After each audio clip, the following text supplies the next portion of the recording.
कहानी की शुरुआत में बताया जाता है कि चेस्टर्स मिल नाम का एक शहर पहले आम शहरों की तरह ही था, लेकिन फिर वहाँ कुछ ऐसी भयानक डरावनी घटनाएं घटने लगी जिससे पूरा का पूरा शहर नर्क से भी बदतर बन गया। लेकिन आखिर वहाँ ऐसी कौन सी खतरनाक घटनाएं होने लगी, चलिए जानते हैं। तो कहानी की शुरुआत होती है बार्बी नाम के एक लड़के को दिखाते हुए जो एक डेड बॉडी को जंगल में दफना रहा था। बार्बी वहाँ का लोकल निवासी नहीं था और बार्बी के माथे पर लगी चोट को देखकर लग रहा था कि मरने वाले बंदे के साथ उसकी काफी ज्यादा लड़ाई हुई होगी। उस आदमी को दफनाने के बाद बार्बी अपनी कार में शहर से बाहर निकलने लगता है, लेकिन तभी उसका सामना शेरिफ नाम के एक पुलिस ऑफिसर की कार से होता है। उसे देखकर वो थोड़ा डर जाता है, जिससे उसका ध्यान ड्राइविंग से हट जाता है, लेकिन किसी तरह वो पुलिस से बच निकलता है। पर तभी कुछ गायें सड़क के बीचों बीच खड़ी थी। उनको बचाने के लिए बार्बी अपनी कार को एकदम से मोड़ देता है, जिससे वो गायों से भरे खेत में पहुंच जाता है। इससे उसे थोड़ी चोट लग गई थी। कुछ सेकंड्स बाद वहाँ पर जमीन अर्थक्वेक की वजह से जोर जोर से हिलने लगती है कि अचानक आसमान से एक चीज बार्बी के सामने आकर नीचे गिरती है और सब कुछ शांत हो जाता है। बार्बी देखता है कि एक गाय आसमान से गिरने वाली उस चीज से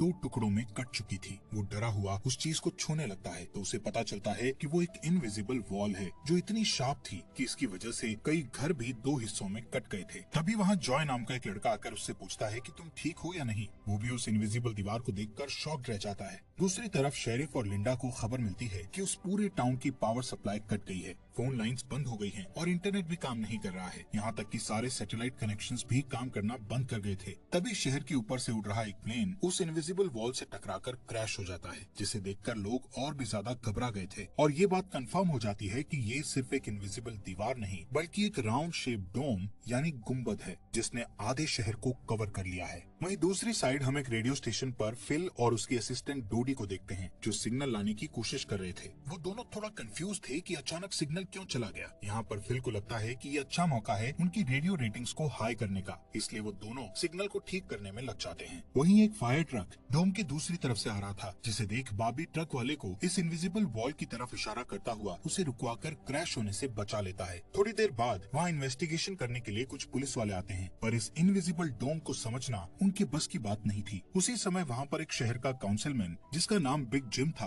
वो भी पहुँच जाता है, लेकिन उसे भी इस डोम के बारे में कुछ भी समझ नहीं आता। यहाँ पर पुलिस को इन्फॉर्मेशन मिलती है कि उस शहर की तरफ आने वाले सभी रास्तों को बंद कर दिया गया है, क्योंकि उस डोम की वजह से बहुत सारे एक्सीडेंट हो रहे हैं। इसके थोड़ी दूर घर पर जूनियर नाम का लड़का एंजी नाम की लड़की के साथ इंटीमेट हो रहा था। एंजी पेशे से नर्स थी और जो की बड़ी बहन भी थी। इंटीमेट होने के बाद जूनियर एंजी से कहता है कि मैं तुमसे बहुत प्यार करता हूँ, लेकिन एंजी उसे कहती है कि वो उसके लिए ऐसा कुछ फील नहीं करती। इससे जूनियर का दिल टूट जाता है और उन दोनों में बहस होने लगती है। यहाँ पर उनकी बहस इतनी बढ़ जाती है कि एंजी उसे थप्पड़ मारकर वहाँ से चली जाती है। इसके बाद हम 3 लोगों की फैमिली को देखते हैं, जिसमें मदर कैरोलीन, एलिस और उन दोनों की बेटी नोरी उसी टाउन की तरफ जा रही थी। उन्हें इस बात की खबर नहीं थी कि डोम ने उस टाउन को कवर किया हुआ है। दूसरी तरफ हम जूलिया नाम की एक इन्वेस्टिगेटिव रिपोर्टर को देखते हैं, जिसका चेस्टर्स मिल शहर में बहुत नाम था। एक दिन एक औरत उसे एक सीक्रेट खबर देने के लिए कॉल करती है। वो औरत उसे बताती है कि उसने उस वीक चेस्टर्स मिल में प्रोपेन से भरे 6 ट्रक को जाते हुए देखा है और उसके हिसाब से इतनी बड़ी क्वांटिटी में प्रोपेन जैसे फ्यूल का शहर में आना किसी खतरनाक प्लान का हिस्सा हो सकता है। जूलिया उस औरत को इस बारे में इन्वेस्टिगेशन करने का वादा करती है, पर वो अपने काम में ज्यादा बिजी होने के कारण उस पर ध्यान नहीं दे पाती।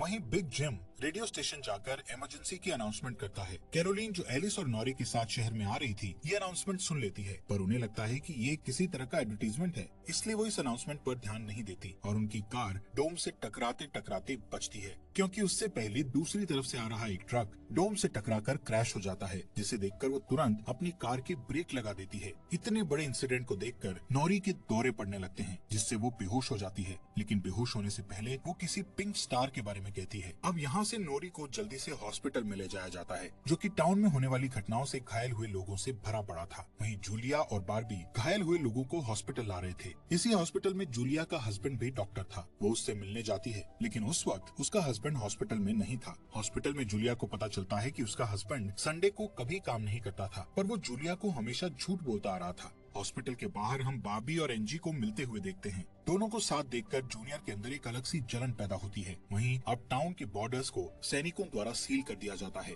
बहुत सारे साइंटिस्ट और एक्सपर्ट्स को भी इस अजीबो गरीब मुसीबत का असल कारण नहीं पता चलता। पर कुछ घंटों बाद बिग जिम प्रोपेन के बारे में बात करने के लिए शेरिफ से मिलता है। यहाँ पर उनकी बातों से हमें पता चलता है कि उनको इस डोम के बारे में पहले से थोड़ा बहुत पता था, पर वो इस पर खुलकर बात नहीं कर रहे थे। वहीं बॉबी को उस टाउन में एक दिन के लिए रुकना था, पर उसके पास ठहरने के लिए कोई जगह नहीं थी, इसलिए वो अपनी कार में ही रात बिताने का फैसला करता है। तभी जूनियर उसके पास आता है और उसे एंजी से दूर रहने को कहता है। धीरे धीरे उसकी बात धमकी में बदल जाती है। बॉबी हैरान होता है कि आखिर उसकी गलती क्या है। इसी बीच वहाँ जूलिया आ जाती है, जिससे वो झगड़ना बंद कर देते हैं। यहाँ से सीन शिफ्ट होता है और हम देखते हैं कि टाउन के ऐसे हालात से लापरवाह होकर एक जगह कुछ टीनेजर्स पार्टी कर रहे थे। इनमें जॉय भी था। जॉय एक लड़के से वहाँ के हालात पर बात करने लगता है, लेकिन अचानक जॉय को दौरा पड़ने लगता है और वो पिंक स्टार के बारे में बोलने लगता है, जैसे कि पहले नॉरी ने बोला था। वहीं जॉय की बहन एंजी घर पर अकेली होती है। तभी अचानक उसके घर में जूनियर घुसकर उसको किडनैप करके अपने फादर के टूटे फूटे शेल्टर में ले जाता है। यहाँ पर वो उसे बताता है कि मुझे पता है शहर को कवर किए इस डोम के बारे में। यहाँ पर एंजी को उससे ये भी पता चलता है कि बिग जिम ही जूनियर का फादर है। जूनियर एंजी को ये भी बताता है कि उसके फादर अपनी फैमिली की सुरक्षा को लेकर हमेशा चिंतित रहते थे, इसलिए उन्होंने फैमिली के लिए ये शेल्टर बनाया था। वहीं दूसरी साइड जूलिया बॉबी को अपने घर में ठहरने के लिए लाती है। तभी अचानक बॉबी की नजर उसके हस्बैंड की फोटो पर पड़ती है और उसे रियलाइज होता है कि ये वही आदमी है जिसे उसने सुबह मारा था। दूसरी तरफ लिंडा और शेरिफ सभी व्हीकल्स पर नजर रख रहे थे ताकि कोई भी गलती से इस डोम से न टकरा जाए। तभी अचानक शेरिफ को अटैक आ जाता है और वो वहीं पर मर जाता है। अब यहाँ से हमें सुबह की घटना फ्लैशबैक में दिखाई जाती है, जहाँ बॉबी टाउन में जूलिया के हस्बैंड जो डॉक्टर थे उनसे मिलने आया था। वो उनसे कुछ पेमेंट की बात करता है, पर डॉक्टर उसे पेमेंट देने से इनकार कर देता है, जिस वजह से उन दोनों में झगड़ा हो जाता है और एक्सीडेंटली बॉबी उसे गोली मार देता है। बॉबी जानता था कि भले ही उसने उसे गलती से मारा है, पर उसे इसकी सजा मिलेगी और इससे बचने के लिए उसने उसकी बॉडी को जंगल में दफना दिया। वहीं प्रेजेंट में सुबह उठकर बार्बी देखता है कि उसके गले की चेन गायब है, तो वो जूलिया से इसके बारे में पूछता है। जूलिया उससे कहती है कि वो उसकी चेन को ढूंढकर उसे दे देगी, पर तभी बॉबी को याद आता है कि वो चेन उस केबिन में ही गिर गया था जहाँ उसने उसके पति को मारा था। उधर जॉय अपने फ्रेंड बेन के साथ था, जिसने पिछली रात सीजर के वक्त उसकी मदद की थी। बेन जॉय से पिंक स्टार के बारे में पूछता है, जो उसने रात को दौरा पड़ते वक्त कहा था, लेकिन जॉय को उसके बारे में कुछ भी याद नहीं आ रहा था। वहीं रेडियो स्टेशन में डोडी एक स्पेशल डिवाइस की मदद से डोम के बाहर वाले लोगों से कांटेक्ट करने में सक्सेसफुल हो जाती है। वो सोल्जर्स को आपस में बात करते हुए सुन सकती थी, पर वो उनसे कुछ नहीं कहती। वहाँ सोल्जर्स भी कंफ्यूज थे कि आखिर ये इनविजिबल वॉल क्या है। दूसरी तरफ बिग जिम रेस्टोरेंट में बैठा ब्रेकफास्ट कर रहा होता है कि लिंडा वहाँ आकर उसे शेरिफ के मरने की खबर सुनाती है, जिससे वो लोग तुरंत बंकर में डेड बॉडीज को दफनाने वाले के पास जाते हैं, जिसका नाम लेस्टर था। उधर एंजी शेल्टर में किसी को मदद के लिए बुलाने की पूरी कोशिश करती है, पर वो कामयाब नहीं होती। तभी जॉय वहाँ आता है और उसे चेन के जरिए बेड से बांध देता है। वहीं बिग जिम लेस्टर को अपने साथ लेकर आता है, जो कि शेरिफ का ही दोस्त था। शेरिफ की मौत से वो बहुत दुखी और परेशान हो जाता है। जब लिंडा उनके आसपास नहीं होती, तब वो और बिग जिम पिछले महीने होने वाले प्रोपेन की इंपोर्ट के बारे में बात करते हैं कि प्रोपेन के इंपोर्ट में उन तीनों का ही हाथ था और उन्होंने टाउन वालों से ये बात छुपाई थी। शेरिफ की मौत से ये कंफर्म हो गया था कि वो उनकी इन्वॉल्वमेंट के बारे में किसी को कुछ नहीं बता पाएगा, जो कि उनके लिए अच्छी खबर भी थी। उसी दिन बाद में लिंडा पुलिस स्टेशन आती है तो देखती है कि बिग जिम शेरिफ के ऑफिस में कुछ ढूंढ रहा है। लिंडा के पूछने पर जिम उसे कहता है कि वो वहाँ शेरिफ की वसीयत के पेपर्स ढूंढ रहा है, लेकिन असल में वो वहाँ प्रोपेन के इंपोर्ट से जुड़े पेपर्स को ढूंढने आया था, जो उसे और लेस्टर को परेशानी में डाल सकते थे। वो तुरंत बाहर आकर शेरिफ को बताता है कि मुझे लगता है वो पेपर शेरिफ के घर में होंगे, जिन्हें लाने के लिए वो लेस्टर को तुरंत उसके घर भेजता है। इसी बीच जूलिया जल्दी से रेडियो स्टेशन पर डोडी के पास जाती है, जहाँ वो देखती है कि वो लोग डिवाइस के जरिए डोम के बाहर खड़े सैनिकों की बातचीत सुन सकते हैं। उनकी बात सुनने पर जूलिया को पता चलता है कि वो लोग जमीन खोदकर डोम को बाहर निकालने की कोशिश कर रहे हैं, पर वो इस काम में कामयाब नहीं हो पा रहे हैं। इसके बाद जूलिया रेडियो के जरिए पूरे टाउन में डोम वाली खबर को फैला देती है, जिससे लोगों में डर पैदा हो जाता है और लोग घबरा जाते हैं। वहीं जॉय और बेन बॉर्डर के पास साइंटिस्ट को अपना काम करते हुए देखते हैं। साइंटिस्ट ये देखते हैं कि डोम के ऊपर पानी का क्या असर होता है, पर उन्हें ज्यादा कुछ समझ नहीं आ रहा था, जिससे वो किसी नतीजे पर नहीं पहुंच पाते। वहीं जॉय देखता है कि ये डोम एक छलनी की तरह है। वो बेन से बताता है कि इस डोम में से बिल्कुल मामूली सा पानी आर पार जा सकता है। दूसरी ओर बार्बी अपनी चेन ढूंढने जूलिया के हस्बैंड डॉक्टर के केबिन में जाता है। वहाँ उसे उसका चेन मिल जाता है, पर तभी जूनियर वहाँ आकर उसे देख लेता है। जूनियर उससे पूछता है कि क्या तुम एंजी के साथ सोए थे। यहाँ पर बार्बी को लगता है कि शायद उसने उसे चेन ढूंढते हुए देख लिया है और इसीलिए वो जूनियर को ऐसे ही वहाँ से जाने नहीं दे सकता था, इसलिए वो जूनियर को बहुत बुरी तरह से पीटने लगता है। वहीं हम देखते हैं कि लेस्टर शेरिफ के घर पहुंचकर प्रोपेन इंपोर्ट के पेपर्स को ढूंढने लगता है। कुछ टाइम बाद उसे वो पेपर्स ड्रॉवर में मिल जाते हैं, तभी वो उन्हें जला देता है।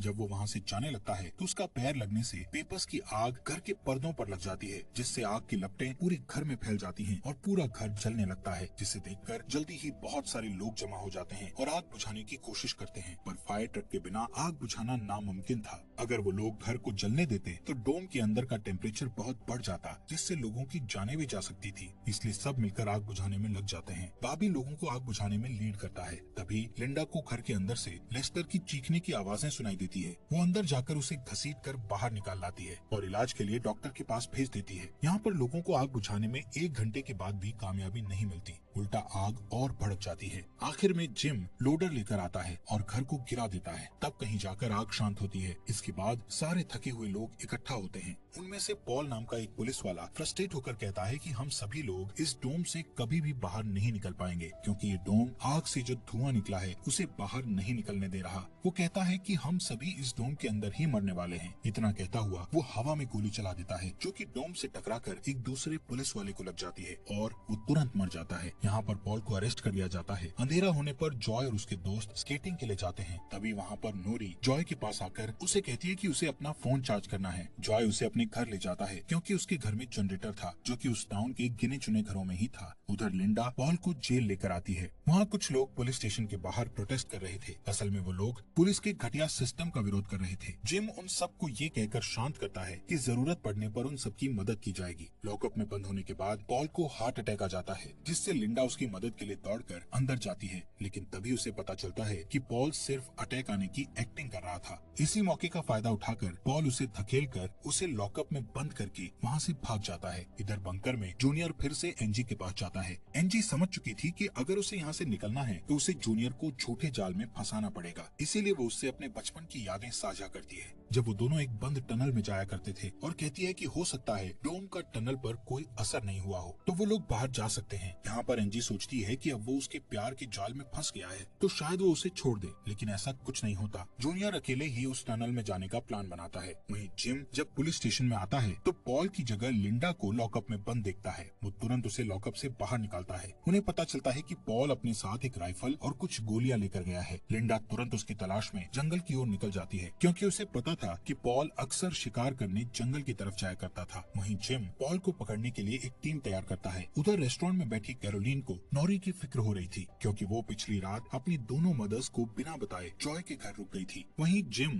लोगों से पॉल को तलाश करने के लिए उसकी टीम ज्वाइन करने को कहता है। वो बाबी से भी उनके साथ चलने को कहता है, क्योंकि वो आग बुझाने में अच्छा लीडर साबित हुआ था। इसके बाद वो लोग जंगल में जाने लगते हैं। रास्ते में बार्बी अपनी खूबियां दिखाता हुआ उनसे कहता है कि वो मिलिट्री में भी रह चुका है। वहीं दूसरी ओर जूलिया जूनियर को टनल की तरफ जाते हुए देखती है। वो उसे रोककर पूछती है कि वो बैग पैक करके कहाँ जा रहा है, लेकिन जूनियर बहुत जल्दी में था और वो नर्वस भी था। वो कहता है कि मैं बस यहीं पास में अपने दोस्त से मिलने जा रहा हूँ। इससे जूलिया का शक उस पर और भी बढ़ जाता है और वो उसका पीछा करती हुई टनल तक पहुँच जाती है। उधर जॉय के घर पर जॉय और नॉरी साथ में नाश्ता कर रहे थे। जॉय पहले कभी किसी लड़की के साथ अकेला नहीं रहा था, इसलिए थोड़ा नर्वस फील कर रहा था, जबकि नॉरी कॉन्फिडेंट थी और बातचीत में भी हाजिर जवाब थी। तभी बेन और 2 लड़कियों को अपने साथ लेकर उसके घर आ जाता है, जिन्हें फोन चार्ज करना था। उन्हें इम्प्रेस करने के लिए बेन को जनरेटर यूज करना था, जिसके लिए जॉय बेन को थोड़ी बेदिली से इजाजत दे देता है, क्योंकि उस टाउन में जनरेटर एक बहुत काम की चीज थी और इस तरह उसका मिसयूज करना उसे सही नहीं लग रहा था। उधर जंगल में हम देखते हैं कि सर्च टीम पॉल को ढूंढ लेती है, पर उसी टाइम पॉल एक लड़के की टांग में गोली मार देता है। दूसरा लड़का भी उसे संभालने के लिए वहीं रुक जाता है, जबकि जिम और बार्बी पॉल के पीछे भागते हैं। दूसरी तरफ जूनियर टनल के आखिरी सिरे पर पहुंच जाता है, जहां पहुंचकर उसे पता चलता है कि डोम ने टनल को भी कवर किया हुआ है। वो दीवार के बिल्कुल करीब पहुंच जाते हैं, जिससे उसकी टॉर्च जलने लगती है। तभी जूलिया वहां आकर उसे वार्न करती है। जूलिया को देखकर जूनियर को बहुत गुस्सा आता है, क्योंकि वो उसका पीछा कर रही थी। इस बाद से जूनियर पागलों की तरह उस इनविजिबल वॉल को मुक्के मारने लगता है, जिससे जूलिया उसे रोकती है। फिर दोनों बैठकर बात करने लगते हैं। जूलिया उसे बताती है कि अपने पास्ट में की गई एक गलती की वजह से वो जर्नलिस्ट की इस बेकार सी जॉब में फंस गई है। उधर जॉय का घर लोगों से भर जाता है जो अपनी अपनी जरूरत के लिए उसके जनरेटर को यूज करने के लिए आए थे। एक बदमाश लड़का लोगों से जनरेटर यूज करने के बदले में पैसे वसूलने की कोशिश करता है, जो कि उसका था ही नहीं, लेकिन उसके खिलाफ बोलने की किसी में हिम्मत नहीं थी। ये देखकर नॉरी सब कुछ हैंडल करने के लिए आगे बढ़ती है, पर मामला और भी ज्यादा गर्म हो जाता है। लेकिन इससे पहले कि कुछ गलत होता तभी लाइट ही चली जाती है। नॉरी इस बात से बहुत खुश होती है कि जॉय ने उस बहस में उसका साथ दिया। वहीं जंगल में बॉबी और जिम पॉल तक पहुंच जाते हैं, पर पॉल ने अपनी राइफल निकाल रखी थी, जिससे वो जिम को मारने ही वाला था कि तभी पीछे से लिंडा आकर उसे शूट कर देती है। दूसरी साइड कैरोलीन जॉय के घर जाकर अपनी बेटी नोरी से मिलती है। वो नोरी से कहती है कि उसे थोड़ा जिम्मेदार बनना चाहिए। उसकी डांट सुनकर जॉय और नोरी एक दूसरे का हाथ पकड़ लेते हैं, जिससे एक स्ट्रेंज स्पार्क पैदा होता है और उसी वक्त दोनों को दौरे पड़ने लगते हैं। वो दोनों एक साथ किसी पिंक स्टार के बारे में बात कर रहे थे। उधर जूनियर शेल्टर में एनजी के पास जाता है, लेकिन इस बार उसके हाथ में फर्स्ट एड किट थी। एनजी उसके जख्मों पर मरहम पट्टी करती है और चुपके से सीजर अपने पास रख लेती है। वहीं हम देखते हैं कि जूलिया और बार्बी दिन भर की थकान के बाद वापस घर लौटते हैं, लेकिन जूलिया जूनियर की बातें सुनने के बाद से ही बार्बी पर शक करने लगी थी और जब बार्बी नहाने जाता है तो जूलिया उसका सामान चेक करने लगती है।